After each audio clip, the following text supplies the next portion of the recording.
Hey, it's me again, Pastor Paz. Real quick, I wanted to do something. I was just reading over the internet. I know this is going to be kind of a quick one, but I want to talk about wealth. And I want to talk about wealth redistribution. And what does that mean to you? Real quick, let's go back to the story of Robin Hood. Okay, and Robin Hood took from the rich and gave to the poor. But did he really take from the rich? If you'll remember, the way that he got his money was he would take it from the sheriff of Nottingham and the king. And what the king was doing was taxing the people extremely heavy, and by them doing their day-to-day chores, their planting and stuff like that. So pretty much what he was doing was taking money off the top, just like our people are wealthy today do. And they do it through capital gains. It's the same thing. What they do is they take the money off the top, they put it in their bank accounts, and you get nothing. Right? You get a job, but you're working for nothing. So you're not only getting taxed by the government for what you do as your labor, your actual labor. You go to work every day, whether you're a CEO or a person who cleans a toilet. You go to work every day, and you make money, and then you get taxed on it. Now, at different levels, of course, it varies. So let's say you're under $250,000. You're less than the 1%. You're part of the 99%. You go to work every day. You get taxed on your money. You get charged tax on everything you buy. And your savings rate is almost gone completely now because of the free money that the government's giving out to the rich and corporations. And so what's happening? Well, you are losing and the wealthy are gaining. So when you hear that the inequality, wealth inequality in this country, it's amazing. Income inequality is amazing. It's horrible. So when we talk about wealth redistribution, or anybody says it out there, the first thing that the mainstream media will want to tell you is that, hey, they want to take from the rich and give to the poor and make everybody equal, where that's just not the case. Nobody's ever going to be equal. If you have millions of dollars now, you're going to have millions of dollars then. But does that mean that if you're a millionaire and you have $50 million, that we want to take some of that $50 million and spread it about, give it to everybody else? Not at all. When we talk about wealth redistribution, it's kind of a farce. What we're looking at is future gains, and at what rate should they be, and how good is it for the economy, and what should they be taxed at? Right now it's only 20%, no matter how much you make. Whether you make $1 or you make $10 billion, you're only taxed at 20%, and that's too much for these rich people. They don't even want to pay that, so they hide the money. They're so greedy that they hide the money so they don't want to pay a 10% tax. We need to raise that capital gains tax. We're talking about future. So if you make money and you pay 20%, it should only be up to $1 million, and then everything after that should be at least 80%. And you say, well, that's not fair. Yes, it is, because you know what? Most of you, and I included, all work for a living. We all go out there and we work. We go to work every day. Some people's jobs are harder than others. I've seen people working and sweating their asses off out there because they are trying to make a living, just trying to get by.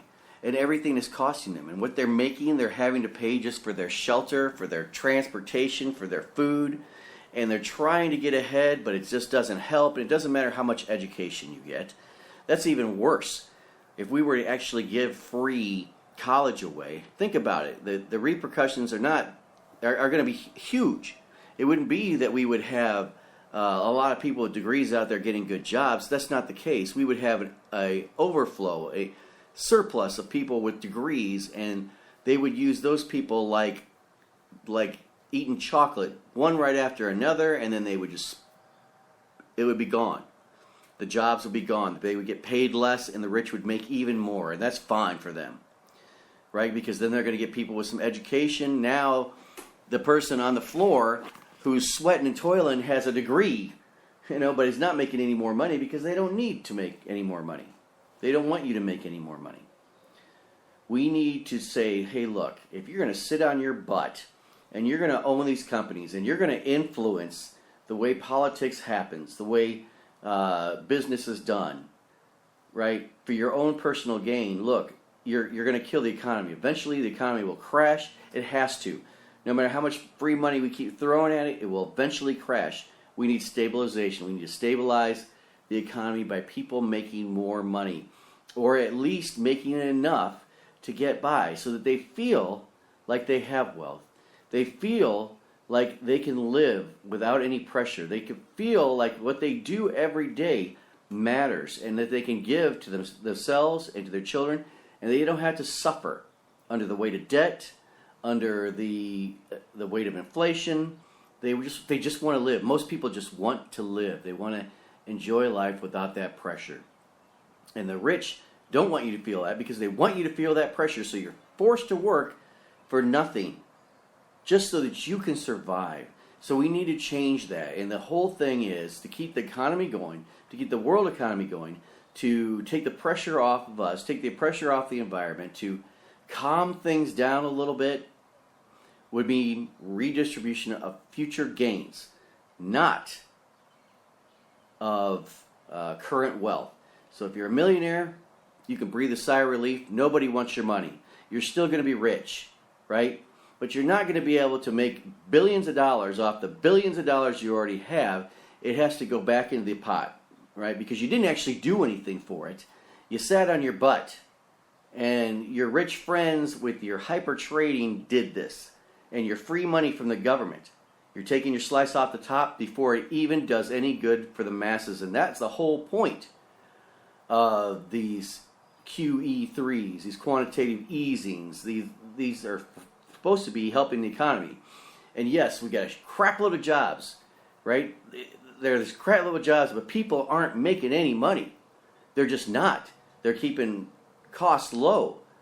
Well, eventually you're going to have a problem where you're going to have everybody's going to be working, but nobody's making money to spend any money, and you're not understanding why. So we had to keep quantitative easing, throwing money out there so you can take your little part off the top. And then you're not going to get taxed on it. Well, we got to stop that. We got to stop that now. So what we need to do is we need to raise that capital gains tax, and we need to force these people to pay better for the people out there, and they need to want to spend. If that's what you want, if you want a consumer-based economy, then you're going to have people spending.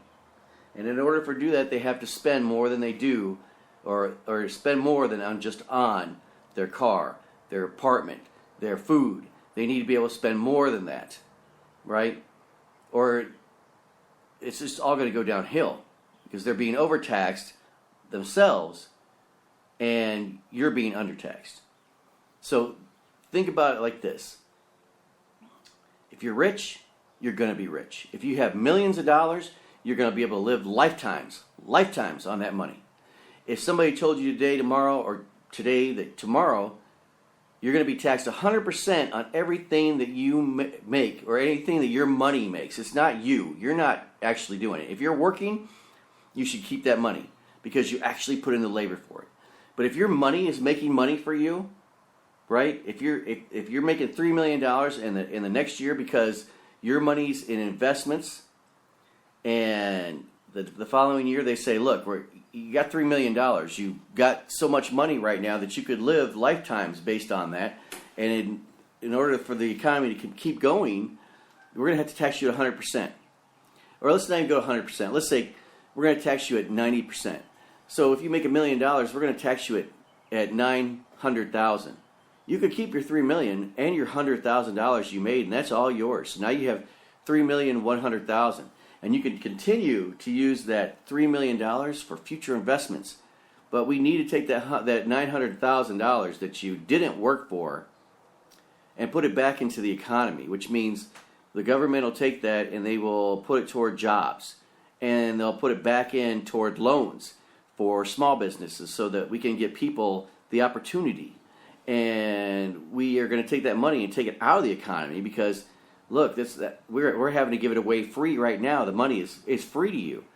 So that $900,000, we're going to take it out of the economy so that we can boost the economy and take the inflation out of the equation and make it better for people at the bottom so they can spend. That's what we need to do. So what everyone needs to do is say, I demand that you stop taking so much money for doing nothing. We need our economy to work. We need people to live happy.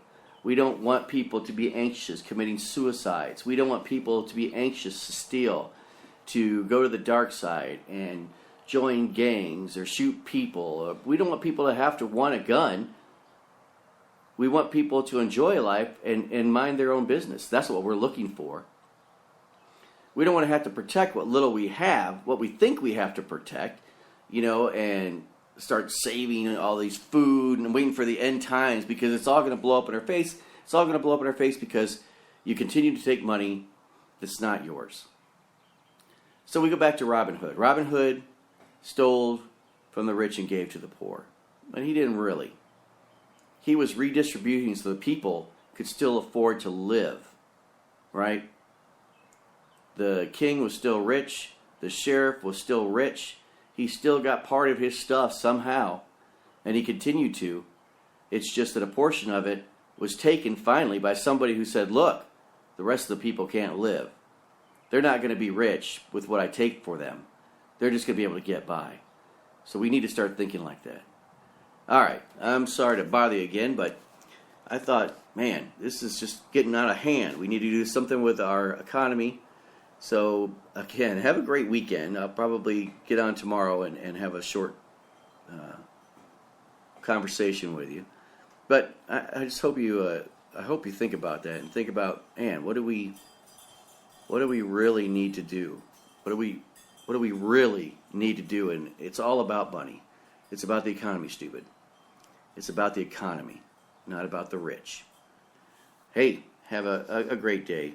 I'm going to the fair. This is Pastor Paz for the Lost Bull Network. Thanks.